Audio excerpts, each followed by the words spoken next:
Hoje vamos falar sobre o Japão e uma das maiores catástrofes naturais recentes. O Japão fica localizado em um setor de muita instabilidade, chamado Círculo de Fogo do Pacífico. E recentemente eles sofreram uma das maiores catástrofes naturais da história. Explicando melhor, a crosta terrestre é formada por placas tectônicas, como se fosse uma casca de ovo toda quebrada em várias partes que se movimentam o tempo todo, ou se aproximando ou se afastando. E uma das placas que está próxima ao Japão, a placa do Pacífico, se move-se cerca de 9 centímetros por ano, e nisso ocorre o encontro com a placa da Ásia. E esse deslocamento gera uma grande quantidade de energia. Os tsunamis só são formados no caso de terremotos com magnitude acima de 7 pontos. No Japão, essa tsunami chegou a cerca de 700 km por hora e chegaram a 10 metros de altura. O epicentro deste terremoto se encontrava a cerca de 130 quilômetros de distância das ilhas do Japão e apenas 24 quilômetros de profundidade, por isso a devastação lá foi enorme. Os resultados globais desse acontecimento foi o deslocamento do eixo da Terra em cerca de 25 centímetros.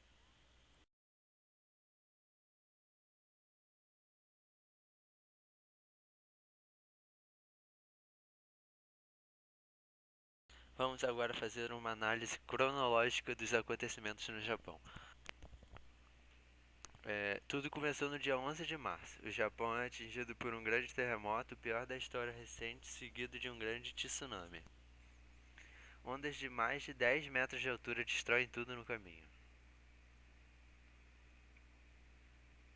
E rapidamente se descobre que o desastre é pior do que o terremoto de Kobe em 1995. O balanço humano é de mais de 22 mil mortos ou desaparecidos. 500 mil pessoas são retiradas e os transportes ficam paralisados. Logo após o início da crise humanitária, começa a crise nuclear na central de Fukushima, próxima de Sendai. O tsunami faz com que os 6 reatores parem. Os primeiros sinais de problema aparecem um dia após o terremoto. 12 de março, o reator número 1 explode, liberando nuvens de material radioativo no ar. 3 dias depois, o reator número 4 pega fogo, e o reator número 2 também é atingido por uma explosão. A causa seria uma falha elétrica no sistema de resfriamento que levou ao superaquecimento após o nível da água baixar. As barras de combustível ficam expostas ao ar e correm o risco de derreter. Com esse derretimento ocorre a liberação da radiação, que causou muitos problemas, por exemplo, com as bombas de Hiroshima e Nagasaki até hoje nessas cidades lá no Japão.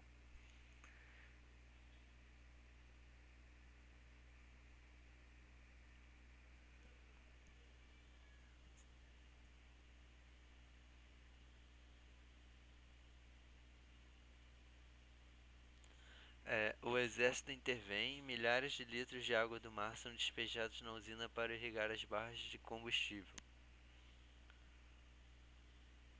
E uma fumaça cinza é avistada saindo dos reatores 2 e 3 e os funcionários são retirados.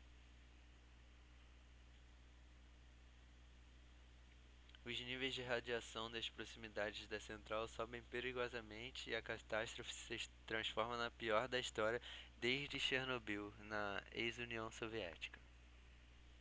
Vamos falar sobre o acidente em Fukushima e efeitos da radiação. O Japão não sofreu muito com ela, pois suas experiências anteriores o prepararam para se proteger desse tipo de acidente. Existem 3 tipos de radiação que podem ser liberadas: as partículas alfas, que não conseguem ultrapassar a pele, as partículas betas, que atingem cerca de 1 centímetro na pele e podem causar queimaduras, e os raios gamas, que são os mais perigosos, deformam as células e podem causar vários tipos de câncer. O Japão foi muito eficiente em controlar a situação e evacuar rapidamente a população. Como medida preventiva, foram distribuídas cápsulas de iodo não radioativo, e assim o corpo não permite a absorção de iodo radioativo, evitando danos maiores. Falando sobre a radiação, no Brasil temos o caso do Césio-137, o chamado Brilho da Morte, que aconteceu em Goiânia no dia 22 de setembro de 1987, em um prédio do Instituto de Radioterapia que estava abandonado. Foram mais de 700 feridos e 4 mortos na época, e segundo o Oderson Alves Ferreira, que é presidente da Associação de Vítimas do Césio 137, alguns de seus familiares de gerações posteriores ao acontecimento também morreram vítimas da radiação. Isso representa que a radiação ela pode permanecer no local ou no organismo por várias e várias gerações. E esse acidente, diferentemente de Chernobyl e Fukushima, ocorreu devido à falta de informação da população. Segundo relatos, alguns deles não sabiam nem o que significava a palavra radiação, inclusive nunca tinham nem sequer ouvido essa palavra. Foram cerca de 200 toneladas de lixo radioativos geradas por esse acontecimento. Falando sobre o acidente em Chernobyl, que ocorreu em 1986. Esse acidente provocou uma nuvem de radioatividade que imediatamente atingiu a União Soviética. Atingiu também a Europa Central, a Escandinávia e o Reino Unido. Grandes áreas da Ucrânia, Bielorrússia e da Rússia foram muito contaminadas, resultando na evacuação às pressas e reassentamento de aproximadamente 200 mil pessoas. Cerca de 60% da radioatividade caiu em território bielorrusso. Um relatório da ONU em 2005 atribuiu 56 mortes até aquela data, sendo 47 de trabalhadores acidentados e 9 crianças com câncer da tireoide, e estimou que cerca de 4 mil pessoas morrerão de doenças relacionadas com o acidente. Existem duas teorias oficiais, mas contraditórias sobre a causa do acidente. A primeira atribui a culpa exclusivamente aos operadores da usina. A segunda atribui o acidente aos defeitos no projetor do reator RBMK, especificamente nas hastes de controle. Grande culpa foi da omissão de informação dos operadores, que não relatavam problemas, e a falta de preparo técnico dos funcionários na operação do reator nuclear. Explicando um pouco mais sobre os terremotos. A Terra é constituída por um núcleo interno, um núcleo externo, o manto e a crosta. A crosta e o manto superior formam uma camada fria chamada de litosfera. A litosfera é dividida em blocos, conhecido como placas tectônicas. Essas placas se mexem em diferentes direções.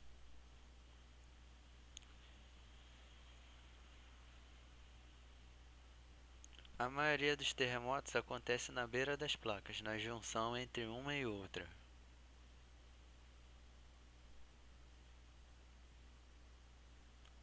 Quando as placas convergem, uma delas é empurrada para baixo da outra, e esse processo ocorre durante milhares de anos.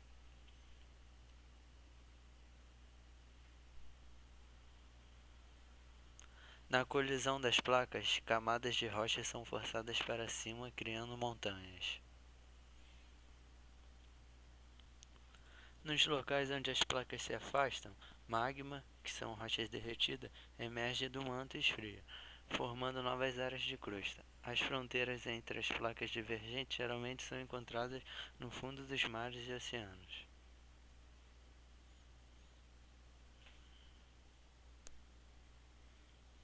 Algumas placas se movem muito lentamente ao lado de outras. As chamadas falhas ocorrem na beirada das placas, onde a crosta está se mexendo em diferentes direções.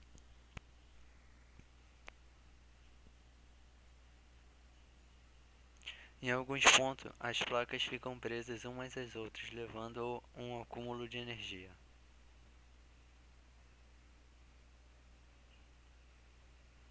Quando as placas cedem, a energia acumulada é liberada na forma de um terremoto. O ponto de origem do terremoto sobre a superfície é chamado de hipocentro, ou foco sísmico.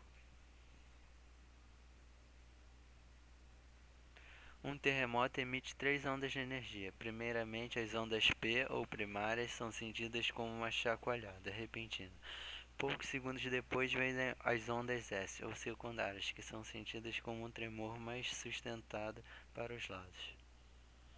Em seguida, surgem as ondas de superfície que se propagam a partir do epicentro, que é o ponto na superfície diretamente acima do hipocentro.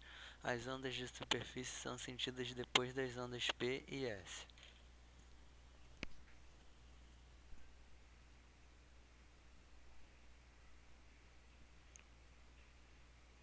Há dois tipos de ondas de superfície com diferentes movimentos. Ondas de Rayleigh, onde um movimento para baixo e para cima. Ondas Love, que recebem seu nome em homenagem ao matemático A. E. H. Love, fazem com que o solo se mexa para os lados. Esses dois tipos de ondas de superfície causam grandes estragos em construções.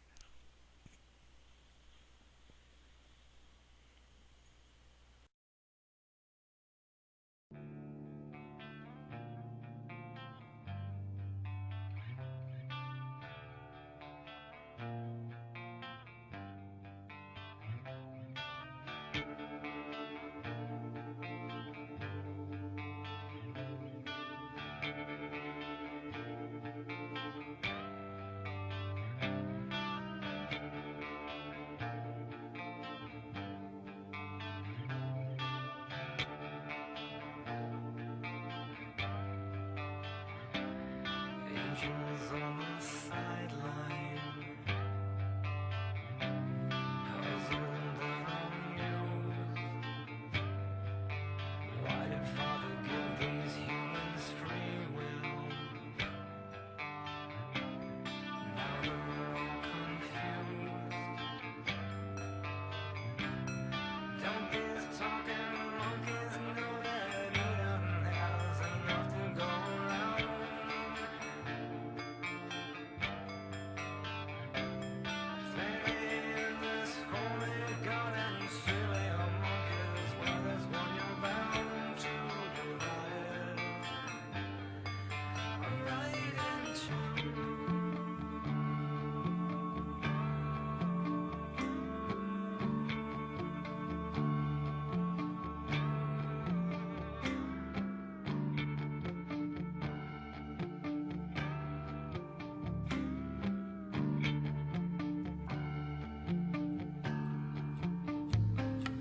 Angels on the sideline, baffled and confused. Father bless them all with reason, and this is what they choose.